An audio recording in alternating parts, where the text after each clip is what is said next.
Assalamualaikum warahmatullahi wabarakatuh. Hai anak-anak, berjumpa lagi dengan Bapak. Bagaimana kabar kalian?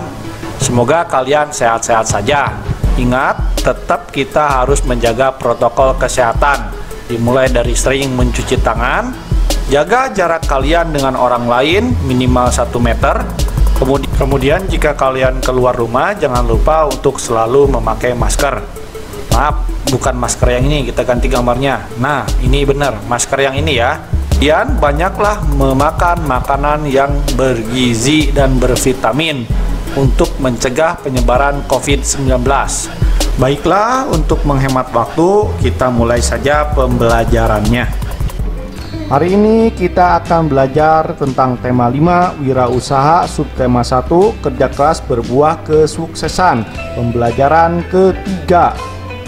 Kompetensi dasar yang akan kita pelajari hari ini adalah mengidentifikasi sifat-sifat magnet dalam kehidupan sehari-hari, membuat laporan hasil percobaan tentang sifat-sifat magnet dan penerapannya dalam kehidupan sehari-hari, mencermati petunjuk dan isi teks formulir, baik itu formulir pendaftaran, kartu anggota, pengiriman uang melalui bank atau kantor pos, daftar riwayat hidup, dan sebagainya. Dan nomor 4, mengisi teks formulir. Tujuan pembelajaran kita hari ini adalah yang pertama, setelah melakukan percobaan tentang sifat-sifat magnet, peserta didik dapat menemukan 2 sifat-sifat magnet. Yang kedua, setelah melakukan percobaan, peserta didik dapat memecahkan masalah-masalah yang berhubungan dengan sifat-sifat magnet dengan benar. Yang ketiga, setelah melakukan percobaan, peserta didik mampu membuat laporan hasil percobaan tentang sifat-sifat magnet dengan benar dan rapi. Yang keempat, setelah melihat video pembelajaran, peserta didik dapat menganalisis petunjuk dan isi teks formulir dengan benar. Yang kelima, setelah melihat video pembelajaran, peserta didik mampu mengisi formulir dengan benar dan rapi. Cakupan materi yang akan kita pelajari pada hari ini adalah yang pertama adalah sifat-sifat magnet, dan yang kedua adalah petunjuk dan isi teks formulir. Manfaat dari pembelajaran yang akan kita pelajari hari ini yaitu 1. Mengetahui cara kerja magnet, yang kedua mengetahui sifat-sifat magnet, dan yang ketiga mengetahui cara menulis formulir dengan baik dan rapi. Baiklah, kita mulai saja pembelajarannya dari hitungan 3, 2, 1. Pernahkah kalian pergi ke negara Jepang? Jika belum, mari kita pergi bersama-sama ke negara yang mendapatkan julukan negeri Sakura tersebut.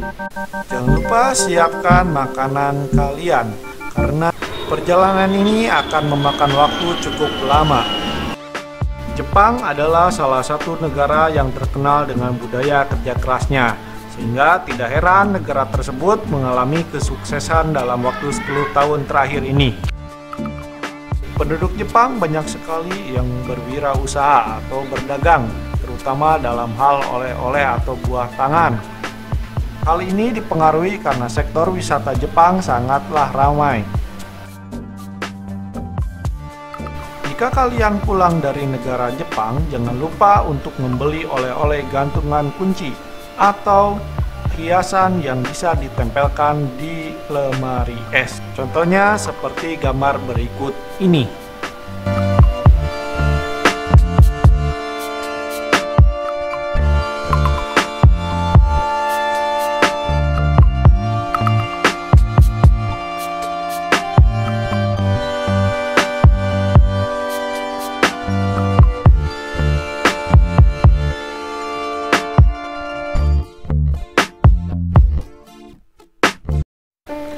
Tahukah kalian, di Jepang terdapat sebuah kereta api buatan negara Jepang yang merupakan salah satu kereta tercepat di dunia. Kecepatannya bisa mencapai 500 km ditempuh dalam waktu 1 jam. Itu berarti dari Garut sampai ke Jakarta bisa ditempuh hanya dalam waktu setengah jam. Nama kereta tersebut adalah Maglev.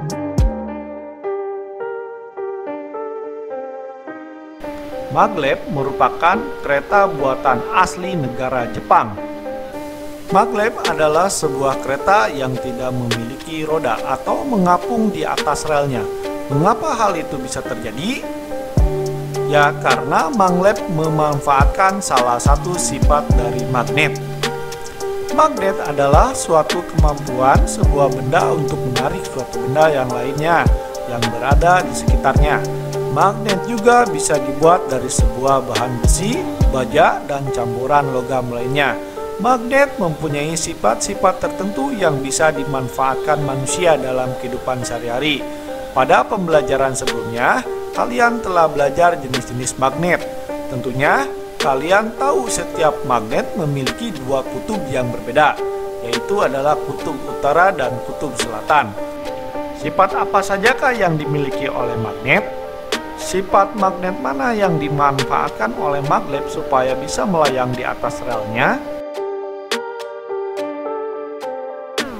Untuk mengetahui semua itu, nanti Bapak Guru kalian akan membimbing kalian dalam melakukan percobaan, sehingga kalian bisa mengetahui alasan mengapa maglev bisa melayang di atas relnya.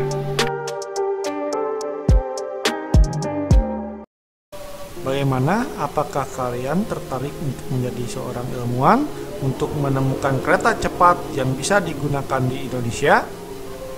Tentunya, untuk menjadi seorang ilmuwan memerlukan pengorbanan yang sangat besar. Dan tentunya untuk menjadi seorang ilmuwan, kalian harus melamar pekerjaan ke salah satu instansi yang bergerak di bidang penelitian di negara kita ini.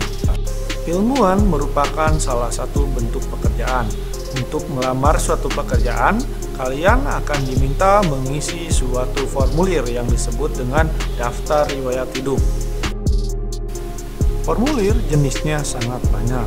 Menurut Kamus Besar Bahasa Indonesia, formulir adalah sebuah lembar isian atau surat isian yang telah diisi dan harus diserahkan kepada bagian pendaftaran.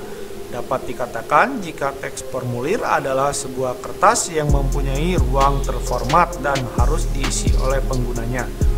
Formulir harus diisi dengan benar, rapi, sesuai dengan data yang sebenarnya, dan tentunya harus sesuai dengan petunjuk pengisian yang telah ditentukan.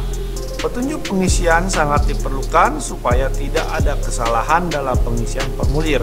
Jika ada kesalahan dalam mengisi formulir, maka data yang salah tersebut bisa menghambat atau mengganggu proses tujuan suatu kegiatan yang ada hubungannya dengan formulir tersebut, atau bahkan data yang salah tersebut berpengaruh dalam jangka waktu yang sangat panjang apabila tidak kalian perbaiki. Hal-hal yang biasanya paling sering ditanyakan dalam formulir adalah nama, tempat tanggal lahir, alamat rumah, nomor telepon, dan jenis kelamin. Teks formulir yang dibuat tentu mempunyai tujuan, antara lain untuk menciptakan keseragaman atau pembakuan kerja, untuk mempermudah dalam penggolongan suatu data, untuk mempermudah dan pemberkasan baik dalam sistem ataupun tempatnya, untuk memberikan kemudahan dalam penerbitan prosedur dan tata kerja, menjadi alat pemberian instruksi, menjadi alat perencanaan, sebab di dalamnya terdapat data dan fakta baik yang bersifat kuantitatif atau kualitatif, sebagai alat dalam mengkontrol dalam evaluasi, baik kualitatif ataupun kuantitatif. Secara umum, formulir berisi data atau informasi yang sifatnya tetap. Adapun fungsi dari teks formulir yaitu mencari sebuah informasi tertentu, mengumpulkan data-data yang sama, mengemukakan suatu informasi yang sama pada beberapa bagian yang tidak sama, menjadi sebuah bukti fisik sebagai dasar dari suatu panduan untuk bekerja, menetapkan tanggung jawab terhadap terjadinya transaksi bisnis, merakam suatu data transaksi, mengurangi kekeliruan suatu pesan, menjadi media komunikasi antar individu.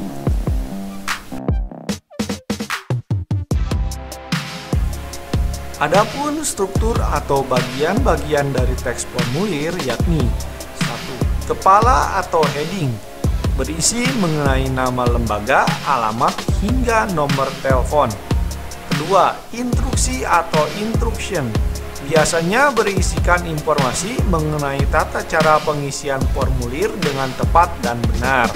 Ketiga, badan atau body berisi mengenai data-data keterangan yang harus diisi secara lengkap, seperti nama lengkap, alamat tempat tinggal, tempat dan tanggal lahir, jenis kelamin, pendidikan, dan lain sebagainya. Penutup atau closing biasanya berisi tempat dan tanggal pengisian formulir beserta nama lengkap serta tanda tangan. Biasanya isi dari suatu formulir itu berbeda-beda tergantung dari jenis dan kegunaannya. Seperti yang telah kita pelajari sebelumnya, jenis-jenis formulir itu sangatlah banyak. Pengisian formulir sangatlah mudah jika kita mengikuti petunjuk pengisian formulir dengan baik. Bagaimana? Apakah kalian sudah memahami? Jika ada yang ingin ditanyakan, silakan kalian tanyakan kepada guru kalian setelah video pembelajaran ini. Kemudian, jangan lupa untuk menyiapkan LKPD yang telah gurumu bagikan. Demikianlah video pembelajaran untuk hari ini. Terima kasih. Wassalamualaikum warahmatullahi wabarakatuh.